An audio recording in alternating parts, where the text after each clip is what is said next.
Welcome one and all to another edition of the Defo Show with Lubie here on the 5 Reasons Sports Network, brought to you by Water Cleanup of Florida. The rains are here. Hurricane season is here.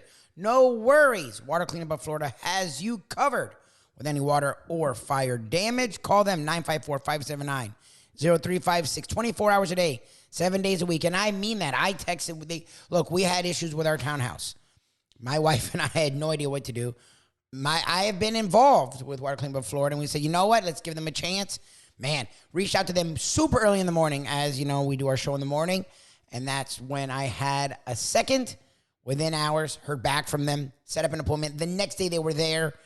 Within days, they had it remedied, and because of their licensed, certified, and insured contractors, it looked brand new. Even us, who knew where the damage previously was, had trouble finding where it was. 954-579-0356. Again, they will take care of you. Mike, Robert, George, their entire team, over 60 years of combined experience. You can also check them out on the website, WCUFL.com, on the socials, at Water Cleanup FL. From personal experience, they've done a great job. If you don't want to just listen to me, check out on Google, well over 85-star reviews. Water Cleanup of Florida. Again, 954-579-0356. If you have the schmutz, they have the guts. The Miami Dolphins have been schmutzy for years. The NFL is open. Camps are here. The Hall of Fame game starts. The Hall of Fame game is this week. NFL preseason starts next week. We talked about the NFL at large and the Miami Dolphins today with longtime NFL insider Jason Cole here, the Defo Show with Lubie on the 5 Reasons Sports Network. I just got back from a Gamblers Anonymous meeting last week. And the first guy gets up there and says, wow, I had to come back in because I'm thinking about betting preseason football. But that's right around the corner, and the temptation will be dangling out there. And I'm sure the FanDuel people would love to tempt you into thinking that this was something you could make a score on. I don't know that it is. And a man who would probably be on the opposite side of that argument joins us right now from Outkick.com, and of course monster when it comes to any kind of NFL inside information. He's the number one guy. Mr. Jason Cole joins us here on the program. Jason, how are you, my friend? I'm great. I always thought that betting on preseason football is without question the lowest form of degeneracy. You're talking to our audience here. That's saying a lot. We were betting Korean baseball during the pandemic. Yeah. Not only the audience for this show, I think that proves my point. So, you've sized them up appropriately, man, like Matt Damon and Rounders. Yeah, you just know what is in the other person's hand. All right, will you be attending the Hall of Fame ceremonies? We were thinking possibly so, because I would imagine, like many people that were covering the team at the time, you probably had a very favorable and a very meaningful relationship with one Zach Thomas. I do. Unfortunately, I can't go this year. I've got some other commitments to be places, and I'm very, very, very disappointed by that. I'm a little sad by the fact that I can't be there, but I can't. But I'll be watching. And I'm sure Zach will do a great job on his speech. I'm sure it'll be incredibly heartfelt because that's how he played his whole career. So I expect nothing less. I know I won't be disappointed. But yeah, this is when they did the I guess that unveiling TV show with Steve Weish and Jimmy Johnson was in the room. You saw Zach sort of stagger at that moment when he saw Jimmy and realized what it meant. That hit me a little bit too. It was pretty special thing to see, and see how he was impacted by this, and how thankful he's been since it happened. I'm thinking you had to be on Dolphin beat coverage when Zach first broke in. I was covering the Dolphins when he showed up. Yep. And here's this guy. What was he, a 5th round draft pick? And he looked like Fred Flintstone. And you're asking yourself, I mean, in what backwards direction are we going? In spite of the Jimmy Johnson downsizing theory about, putting a guy down a notch in terms of position, with this guy in the inside linebacker spot. What were your original impressions of Zach Thomas? Because I just remember, this this guy, running sideline to sideline like a maniac, and you're thinking, how does this guy that looks like he should have no speed, how is he, catching up to these people from behind and making tackles, that are significant, play after play after play? I just remember thinking that Zach played on the football field, played so much faster than anybody else that it was one of the first times that I remember going, okay, there is a mind speed to this game that is far more important. And he was the biggest proof of it. That was far more important than true speed. Because we've all seen guys who were super fast. Who was like that running back that Jimmy took in the John Avery. John Yeah. Avery. No, there was another guy Avery. who took like in the third, fourth, fifth round, middle round guy that just was super fast. One of those guys who had the most amazing straight line speed. And I remember there was one time, I think, in a game or practice, I can't remember. The guy's name eludes me. He had like one play his entire career. But, there was one moment where he caught a hole in the middle of the field, went right through it, and just was sprinting through. And he went, like, that was majestic, pure athletic speed. But if you asked him to read blocks and figure out how to get through the line, he ran like, he was like a 4.850 guy, right? Yeah. He couldn't play. Whereas Zach could just get himself through the pile of human beings and get to where he needed to be so quickly compared to if you put him on a track and said, go ahead and run. Yeah, I mean, it was Fred. It was actually more Barney Rubble. Yeah, I was going to say. Yeah. I was thinking of Izzo in that capacity, right? I mean, because they were kind of associated together, like Clayton and Duper for a small, short period of time. They were best friends. They Yeah. were roommates their rookie year, and there's some stories about that can't be printed. Yeah, I mean, there is intuitive football knowledge and understanding that makes you play faster than you really are because you know what you're supposed to do, and no one that I've ever seen had better intuitive ability to know how you're supposed to play this game than Zach Thomas. And in the 30 years that I've watched, he's at the top of the line for that. I mean, look, Marino could read a defense faster than any other human being, but it's just a different thing because Marino didn't have to. All he had to do was basically drop back and throw it, and that's not easy. I'm not trying to dismiss that, but he didn't have to get himself through the fray the same way.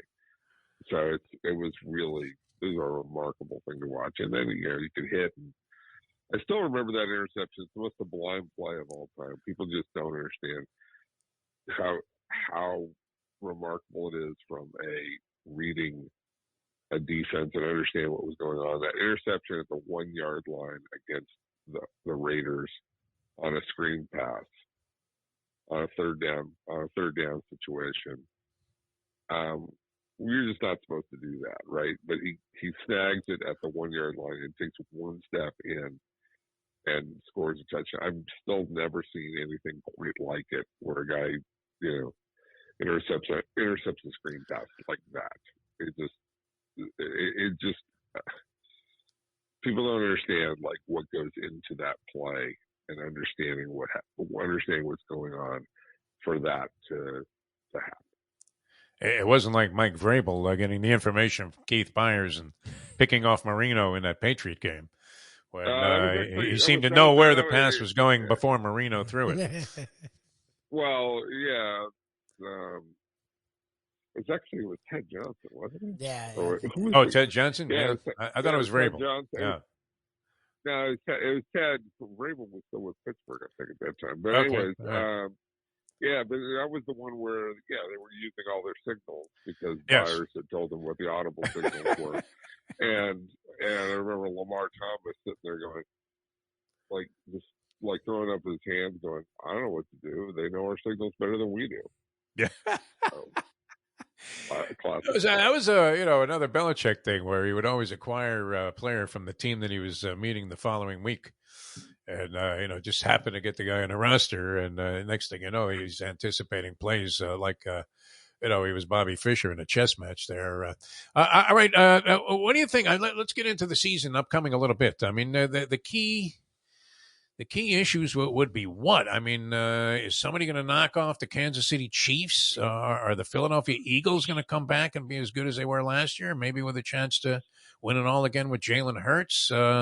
Who's on the improve? I mean, what are you looking for? Are the Bills in decline? Can the Jets do it with Rodgers? What are some of the focal points that you have going into the season, Jason Cole? Well, it's Aaron Rodgers, then it's Aaron Rodgers, and then it's Aaron Rodgers, right? All right. To me, that's what this season is sort of about, because that is story 1A with the Bullets. Look, there are a bunch of really great stories after that. Don't get me wrong. Sure. But there's nothing quite like one of the top 10 quarterbacks of all time. And people could argue whether he has number one in pure passing ability, or whether he's number 10 because he hasn't, won enough champions. And we can have that long debate. I don't care. Aaron Rodgers is a meteoric talent, right? He's just an amazing player with amazing backstory and all the things that go with him. And you put that show in New York, come on. Yes. There's nothing bigger than that. And Jets fans. They've already bought tickets to Vegas. They really have, and they're already said whatever the line is on the Super Bowl, just take the Jets. And yes, you could say it's a 21-point favorite line, and they'd still do the bet, right? I just think that every move is going to be watched so carefully at every step of the line to interpret what this team is going to do, that diminishes or tops, I should say, everything else going on. Now, as to the other questions that you posed out there, I think the Eagles are going to be the class of the NFC. They'll regress a little bit because you just can't have that kind of year again where you go so turnover free for the entire season. I think they'll regress a little bit. It's hard to maintain that focus for a second year in a row, but they'll still be there and probably make at least the NFC Championship game, if not get to the Super Bowl. This whole thing with Dak Prescott and Mike McCarthy, eventually Jerry Jones is going to say, look, in the soap opera that is the NFL, we can't let Rodgers be there all the time. So I'm going to have something happen on my team where, people are talking about McCarthy and Dak and about me and something absurd. So we already have the Dak focus on interceptions. You just know that Dak is going to throw 25 interceptions this year, right? Because he's just promising the world that he will not throw more than 10. He will definitely throw 25 this year. It will be a complete and total mess. A veritable pick machine, as they say. It will be great. But the real story from a pure football standpoint is who comes out of the AFC. And you're going to have Jacksonville kind of, run the table in the AFC South, so they're going to win probably maybe 12, 13 games possibly. Wow. And you're going to have all those. I don't know how do you refer to a person from Jacksonville? Are they Jacksonville Sonians? I don't know what. I don't know. No, but fools that would be for me. Although my brother lives there and he says he likes it. But he's kind of antisocial. I mean, my brother in general. Well, that makes a lot of sense. They used to be known for what? The TPC Sawgrass and dog tracks. Those were the two things they had going there. Yeah, but there's a whole feel to Jacksonville, which is just it's like hee haw with on the water, right? Right? Like there's no Yes. real downtown. There's no downtown. I mean, Nothing. they have a couple of buildings there, and they go, oh yeah, that's not a downtown. But Right. that's not a real. There's no real life there, right? And they talk about how large the city is. It is. They took over all the. They just took over a bunch of property for no apparent reason other than to have a tax base. I mean, it's just not a city. It's not. Yeah. It's not. It has no culture. It has no feel to it. So it really is the definitive hee-haw city. So to take them, it's just hard to take them seriously. But the football team is going to be really good. As for Kansas City's going to be there by the end. They've still got their issue that they don't take the world as seriously as they need to on a week by week basis. But they have the best quarterback. That's the bottom line. And then between Buffalo and Cincinnati, I want to know which one of those two teams is going to be the most consistent threat to Kansas City and possibly get to the Super Bowl. Because to me, those teams have to take advantage of the window that they have right now. Because you know what happens in Cincinnati. Mike Brown's going to screw it up somehow. They can't be good that long. And Buffalo, they've been good here for the last 2 years, but did they somehow miss their opportunity? It's kind of, I mean, it's fair, and yet at the same time, I noticed, the team you left out. absent from these contenders was Miami has the Dolphins, the greatest football team. I kept waiting for him to mention them. They have a good team. Do we have a shot? I mean, what's going on here, Jason? Yeah, you got a shot, but the issue is like of all those teams, right? Like Tua made strides last year and had a very efficient year. And I get argument on Tua, the Twitterverse, the Tua people on Twitterverse are going to talk about how underrated he was last year. Yeah, he was really good. He did, but there's a lot of quarterbacks that look really good if you give those two wide receivers, right? Like sure, you got Waddle and Hill. Like you can do a lot with those two guys, right? And he did. Brian Hoyer probably could have looked good with those two guys. Right. There's, it's sort of like you give Tom Brady, Randy Moss, and Wes Welker, and he throws 50 touchdown passes, right? Yeah. Like you can do that kind of stuff when you have really super talented people. And so he was really, really good last year. He's not Rodgers. He's not Mahomes. He's not Josh Allen. He's not Joe Burrow. He's in the next level down with guys, like Lamar Jackson. Lamar Jackson's a better runner and done some amazing things, but not quite as good a passer. I don't think as talented as Herbert, but Herbert also hasn't destroyed him in terms of being a productive player. They're probably at about the same level. I mean, that's three guys right there that are on that next level. And so I don't know that the Dolphins could be very good this year and not make the playoffs because the division is so tough. And I wonder what's going to happen with this team. I think it's going to be a really fascinating year for them. And yes, they could somehow win that division because they gave Buffalo everything that they handled last year in those games. But on a consistent basis, Buffalo was better. That's the issue because Buffalo's roster overall is better.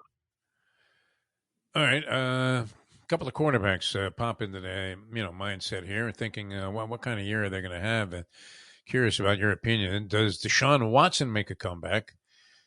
What can Kyler Murray be? As a lot of people thought he was going to be a big superstar, and he kind of tailed off badly last year. And then they had a lot of acrimony in the organization, more changes made, not uncommon with the Arizona Cardinal organization. You have now what? Derek Carr going to be in a new spot. You have Garoppolo in Las Vegas.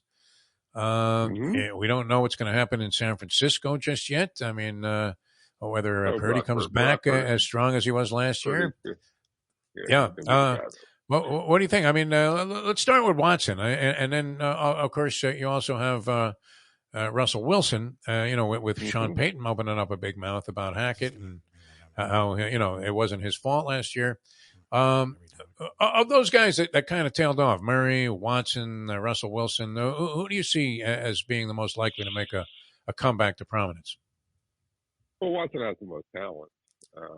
So, from a fantasy football perspective, if you're out there drafting, I think Deshaun Watson's going to be really good. I think that the one thing with Deshaun Watson that I worry about is he doesn't really want to be in Cleveland. They had to give him that fully guaranteed contract was because they had to make it so overwhelmingly tempting for him to approve the trade. He wanted to go to Atlanta, right?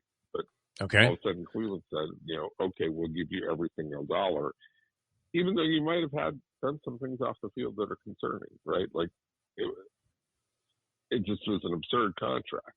But at the end of the day, if you don't want to be in a place, it's going to be hard. And so I don't know that he's ever fully going to achieve what he's supposed to be, because I don't think his heart is really truly in it. He just did this for the money, and it's hard for guys to maintain that passion when they're just playing for the money. So I worry a little bit about that. All right. Russell Wilson, I think, is going to be a lot better because he will have a system in place that'll work for him. He's still not, however, a pocket passer in the way that Drew Brees was.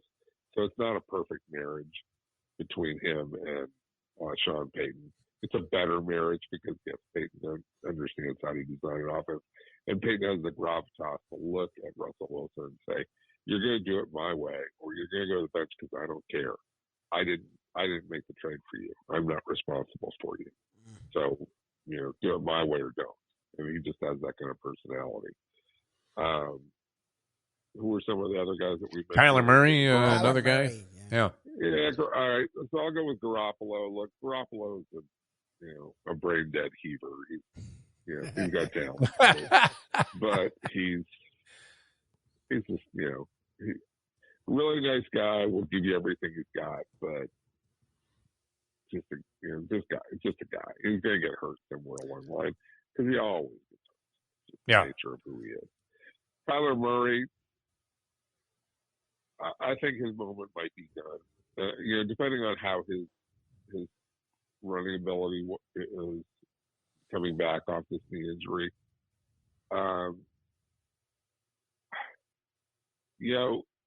When you're really small like that and have that kind of running ability, and you play in a spread offense, it's a really good marriage for a short period of time. But eventually, when you start to slow down, you have to play from the pocket. Being that small, it's really hard to overcome. So everything about his ability depends on, A, does he have the running ability, and B, is he playing in a system that allows him to maximize that running ability. And early in his career, he did. That allowed him to play pretty free, pretty easy, and not have to necessarily know the nuances and all the things that go with, playing in the NFL. He can get by on athletic ability. Then when it became harder and he wasn't running as effectively anymore, and you had to really study and understand things, and that's where he started to run into some real problems. And that's the thing that they talked about in the clause in the contract where he had to study, and the complaints that you hear from Steve Keim about how he wasn't very professional. The other comments that you hear, he wasn't ready because he didn't understand that this is how the game is played at the next level. He's never had to play that way because his his athletic gifts were so pronounced, especially his quickness. Jason Cole, Outkick.com, outstanding on the National Football League. I would ask you, and we appreciate your time, what level of concern will there be on the part of Jet fans if they lose the Hall of Fame game or fail to cover the 1.5 points? Oh, well, no, I mean, they're underdogs in this if thing. if they lose the Hall of Fame game, and yeah, and even though Rodgers probably won't play, right? I don't even think he dresses, right, for the game. Yeah, I don't think does he even make the trip. Like that kind of thing. Yeah, it'll That's be. it. Oh yeah, they'll be burning all of their tickets, even though those tickets are not on paper. This is not a progressive commercial. Yeah. Those Altoon jerseys will be barbecued out at Jones Beach. They'll light the Meadowlands on fire. It'll just, MetLife Stadium will be up in flames. It's over. Yes. Yeah. It's horrendous. Although I can imagine Zach, if they lose that game, and the reaction from Jets fans, that'll be pretty funny. It's going to be entertaining, to say the least. That would be awesome. So. Jason Cole on Twitter at what was the Jason Cole 62 location? At Jason Cole 62. Jason Cole 62. Yep, that's where you're beautiful. Me. All right, stay on top of it, my friend. Thanks so much for being with us. Right, always a pleasure. We'll talk to you later. Talk soon. Thanks. All right, Jason Cole, ladies and gentlemen. Outkick.com. It's going to be an interesting NFL season. The Miami Dolphins are in the mix. They may not be one of the favorites as the Chiefs. Right under them, the Bengals. Right around them, the Bills. But the Miami Dolphins have as talented a roster, even with Ramsey's injury, as anyone. It feels like Mike McDaniel with a year under his belt. Tua a year under that system. If they can find a way to keep Tua upright, I think he will get himself in the upper echelon of NFL quarterbacks. I think he will separate from Justin Herbert. Look, Herbert's the bigger, more strapping talent. Tua is more accurate. He's a more skillful passer to me. And I think if Tua can just be healthy, I think he'll shut up his critics. We shall see. The NFL season is on the horizon. Check us out each and every morning on South Florida Live, the Defo Show with Lubie, 7 to 9 a.m. We haven't done a podcast in a while, but sooner than later we will have a Believe podcast. But we have a bevy of really fun interviews. The Believe Network, BLEAV.com, search after hours. And here with our South Florida content, the Defo Show with Lubie on the 5 Reasons Sports Network. Hey, folks, Tony Segreto here. Let me ask you a question. What do you look for when you go out to eat? Good food, obviously, friendly atmosphere, not too loud, but good energy, reasonable prices, and a place where you feel comfortable.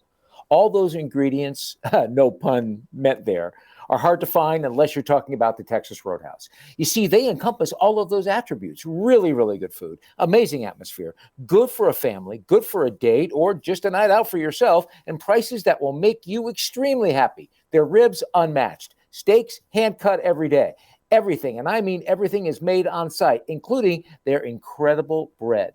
It's the one day, folks, that you can forget about low-carb diets. Trust me when I tell you, Texas Roadhouse, your restaurant, your destination when you say, where should we go and eat tonight? These days, we're all looking for comfort anywhere we can find it. Thank goodness for Landlubbers Raw Bar and Grill in Plantation, because they are making sure you are as comfortable as possible. First of all, they're not only open for delivery and pickup. All you have to do is go to landlubbersbarandgrill.com for both pickup and free delivery. You're going to have the best wings in the world.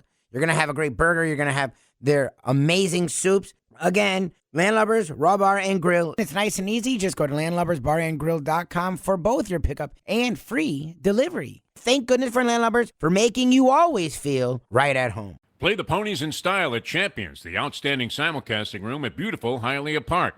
Yes, the grand old lady of thoroughbred racing has never been more vibrant, and you can wager on the races from the top tracks around the country while enjoying a cocktail at the Brass Rail Bar or any of the fine food served throughout the facility.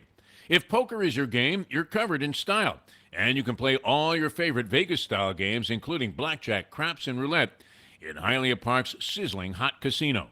Get a player's card when you walk through the door for all kinds of generous amenities, including our favorite, free play, when you come out to the ultimate casino and entertainment destination, Hialeah Park.